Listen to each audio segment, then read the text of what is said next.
अपराध तो मैंने भी किया है। मैंने एक संत के गले में सर्प डाल दिया, क्या मुझे नर्क जाना पड़ेगा?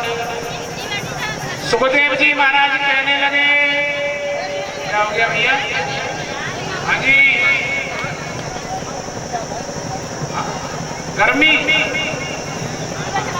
एक बार जयकारा लगाओ फिर कथा सुनो, गर्मी दूर हो जाएगी। बांके बिहारी लाल की। हाँ जी, ध्यान से। परीक्षित जी कहने लगे कि अगर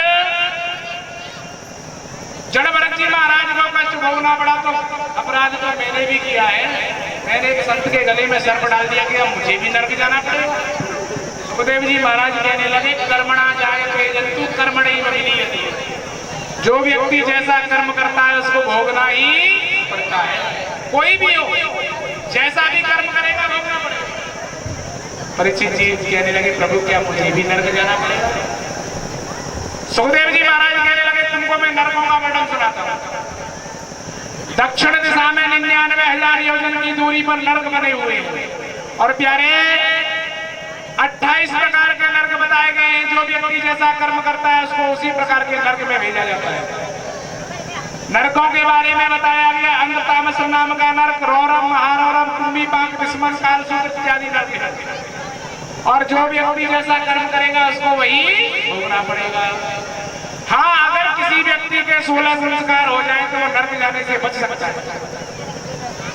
यहाँ कितने लोगों के 16 संस्कार हो गए? हाथ उठाओ। 16 संस्कार हो गए? झूठ बोल रहे हो आप। 16 संस्कार कौन कौन से? ध्यान से सुनो। बताया जाता है, गर्भधारण संस्कार, मुख्यवन संस्कार, सीमतोनयन संस्कार, जात कर्म संस्कार, नामकरण संस्कार, निष्क्रमण संस्कार, अन्नप्राशन संस्कार, चूड़ामरण संस्कार, मुंडन संस्कार इसको कहते हैं।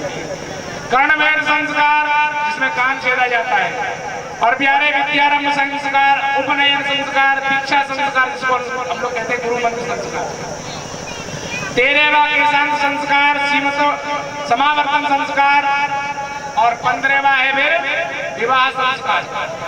इतने तो शायद सबके हो जाते हैं, लेकिन आप कह रहे थे आपके 16 हो गए, तो 16वां संस्कार अभी बाकी है, हुआ नहीं। और वो आप खुद नहीं कर सकते, इसको तो गांव वाले ही करेंगे। वो संस्कार कौन सा है?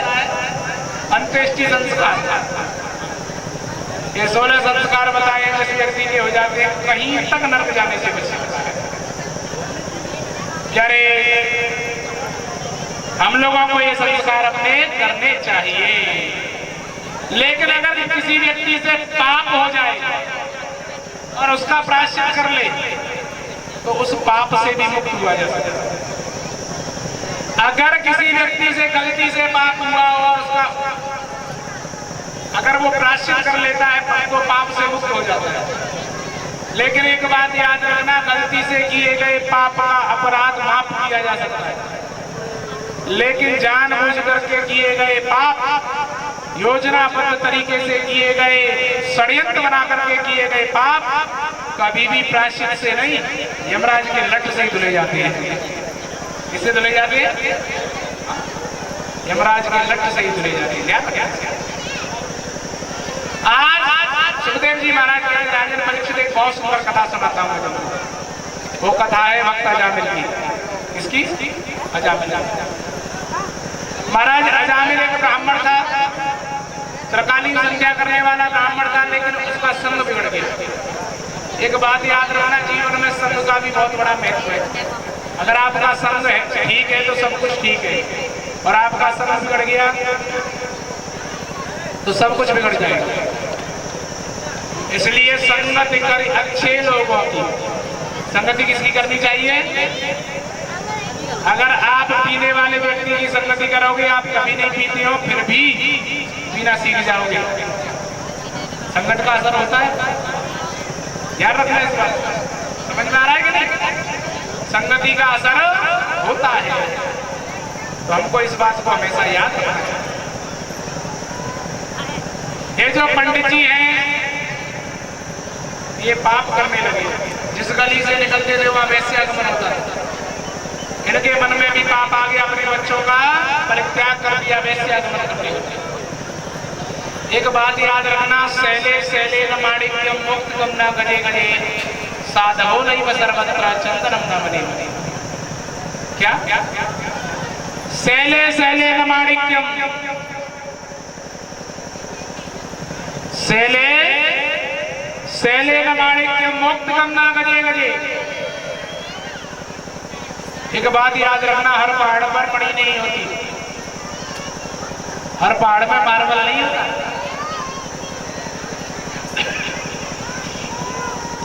सैले सैले न माणिक्यम मुक्त गम न गजे गजे। और हर हाथी के माथे पर मणि नहीं होती, साधवो नैव सर्वत्र, और हर जगह संत महात्मा नहीं होते, चंदनम न बने बने, और हर जंगल में चंदन के वृक्ष नहीं होते। जरूरी नहीं कि हर ब्राह्मण आपको शुद्ध ब्राह्मण बन जाए। बांके बिहारी लाल की, आज के आनंद की। तो जीवन में याद रखना इस बात। आज जैसे ही और अजामिल वैश्यागमन करने लगा, परिस्त्री गमन करने लगा, तो बच्चों का त्याग कर दिया। अब तो चोरी करता है, डाका डालता है, शाम को काली पट्टी बांध करके सर पे निकलता है, लोग दरवाजे बंद कर लेते हैं, कहते हैं कि अजामिल आ गया। डाकू अजामिल के नाम से विख्यात है। और महाराज डाकू अजामिल के नाम से विख्यात हुआ। एक बार की बात, संत महात्मा भ्रमण करते हुए आ रहे थे, उन्होंने और गांव के बच्चों से पूछा, क्या इस गांव में कोई संत है? बच्चे कहने लगे, महात्मा बने फिरते हो, ऐसे संत का घर बताएंगे, याद रखो। बोले हाँ, इस गांव में एक अजामिल जरूर बहुत बड़ा संत है, भक्त है, आप उसके घर जाओ, वो आपको भोजन कराएगा। और महाराज जैसे ही कहा तो संत महात्मा भोजन करने की इच्छा से भक्त अजामिल के घर पहुंच गए। और भक्त अजामिल के घर पहुंच करके दरवाजा खटखटाया। दरवाजा खटखटाने के बाद में वैश्या निकल करके आई। महात्मा ने कहा, बेटी भक्त अजामिल है। वैश्या कहने लगी, ये भक्त अजामिल का घर नहीं, डाकू अजामिल का घर है। महात्मा जी कहने लगे, हम तो सोच करके आए थे कि भगवान का भजन करेंगे, आज आपके यहाँ भोजन करेंगे, पर चलो कोई बात नहीं, हम चले जाते हैं। वैश्या कहने लगी, महाराज हम आपको भोजन कराने की स्थिति में तो नहीं है, लेकिन आप एक काम करो, सूखी सामग्री ले लो, बनाओ और खाओ आराम से। वैश्या ने सूखी सामग्री दे दी और सूखी सामग्री लेकर के महात्मा ने भोजन बनाया। भोजन बनाने के बाद में भोजन किया। महंत जी ने जैसे ही भोजन किया, आंखों में आंसू आ गए। महंत जी कहने लगे, भक्तों के घर का भोजन तो बहुत किया, एक पापी के घर का भोजन भी करना पड़ रहा है। बांके बिहारी लाल की। आप लोगों के लिए 2 मिनट का टाइम दिया जाता है, आप लोग पहले बातें कर लो। जब बातों से फ्री हो जाएं तो फिर हम अपनी बात आपको बताएंगे, ठीक है? कर लो भैया। बांके बिहारी लाल की।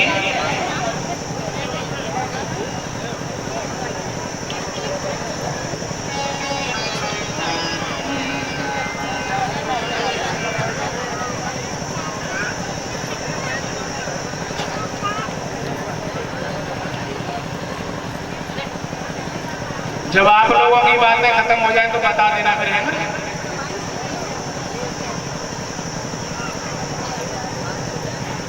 बांके बिहारी लाल की।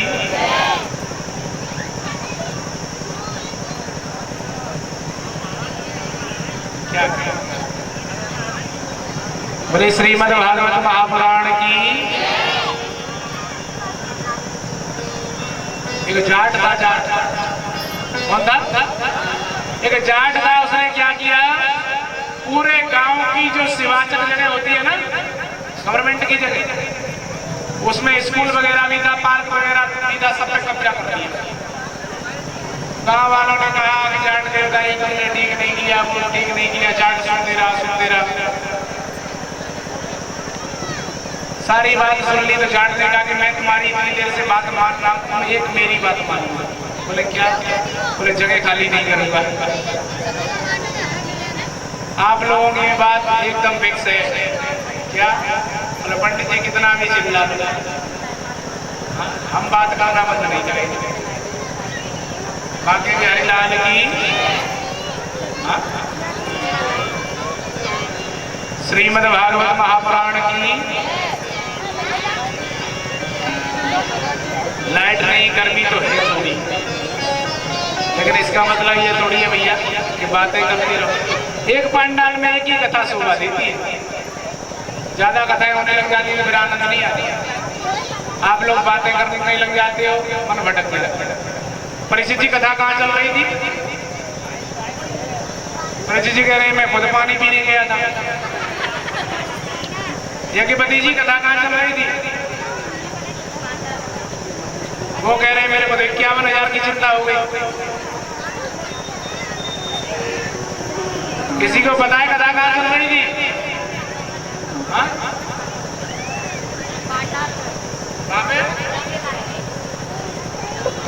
श्यावली में?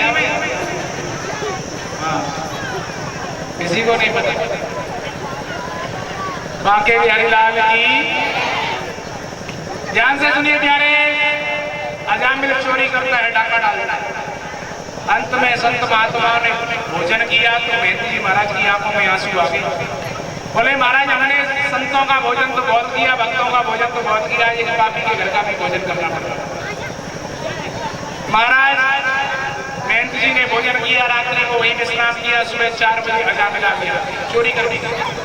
उसने जैसे ही संत महात्माओं के घर के बाहर देखा, ओ महाराज चलो खड़े हो, डंडा डंडा उठाओ, यहाँ से लोटा कमंडल उठाओ। कहाँ से आ गए? परीक्षित जी, परीक्षित जी ये महात्मा को डांटने लगा। अरे किसने कहा तुमको यहाँ सोने के लिए? चलो खड़े हो जाओ। इतने में उसकी पत्नी दरवाजा खोल करके बाहर आ गई, जो वैश्या थी। उसने कहा कि मैंने रोका है इनको। हाँ, यज्ञपति जी ये अपनी पत्नी से बहुत डरता था, आपकी तरह। किसकी तरह? आपकी तरह। पत्नी से बहुत डरता था। उसने कहा देवी तुमने रोका है तो 2-4 दिन क्या रोक लो, क्या फर्क पड़ता है? अंत में प्यारे महात्मा जी कहने लगे हमको ज्यादा नहीं रोका है, बस चले जाना है।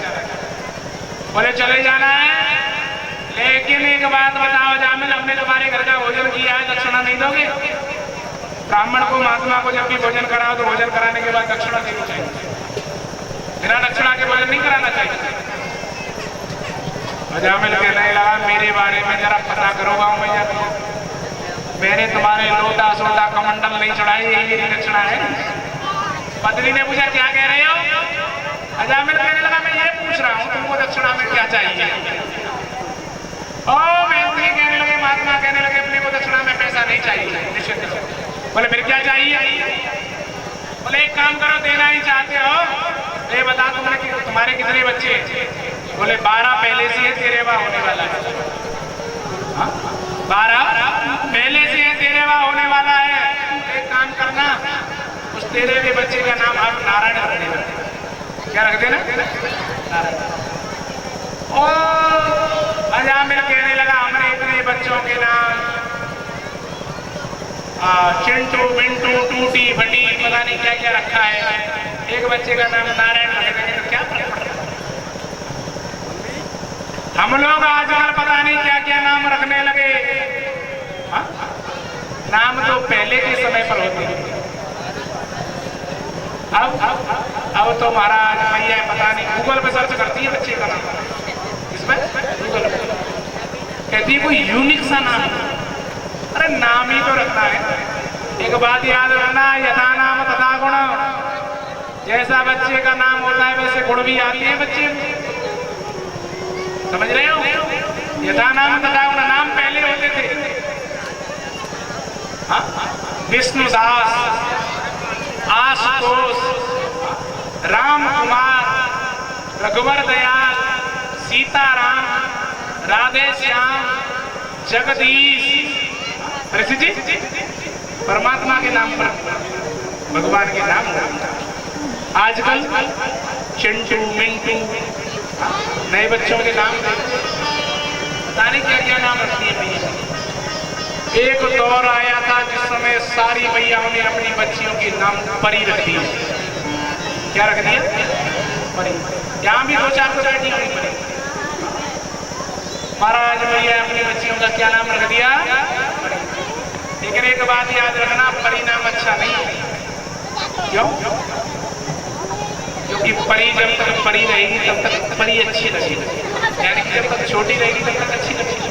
फिर परी बड़ी हो जाएगी, फिर परी पढ़ने स्कूल जाने लगेगी, फिर परी स्कूटी चलाने लगेगी, परी उड़ने लगेगी, और हंसता हंसता फिर परी का विवाह हो जाएगा।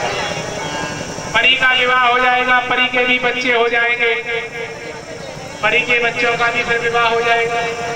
फिर परी धीमे धीमे देखते देखते परी बूढ़ी हो जाएगी, और फिर परी के बाल सफेद हो जाएंगे, दांत निकल जाएंगे, आंखों में पड़ेगा जाला, नाक से बहेगा नाला। महाराज फिर परी नजर नहीं आएगी, परी भूतनी नजर आएगी। फिर गांव में कहा करेंगे लोग, परी दादी आ गई, परी दादी आ गई, परी दादी। अब बताओ, परी दादी कहेंगे तो कैसा लगेगा? अरे नाम ऐसा रखो जो बुढ़ापे में भी काम आ सके। हाँ, नाम तो बुढ़ापे तक चलना है कि नहीं चलना?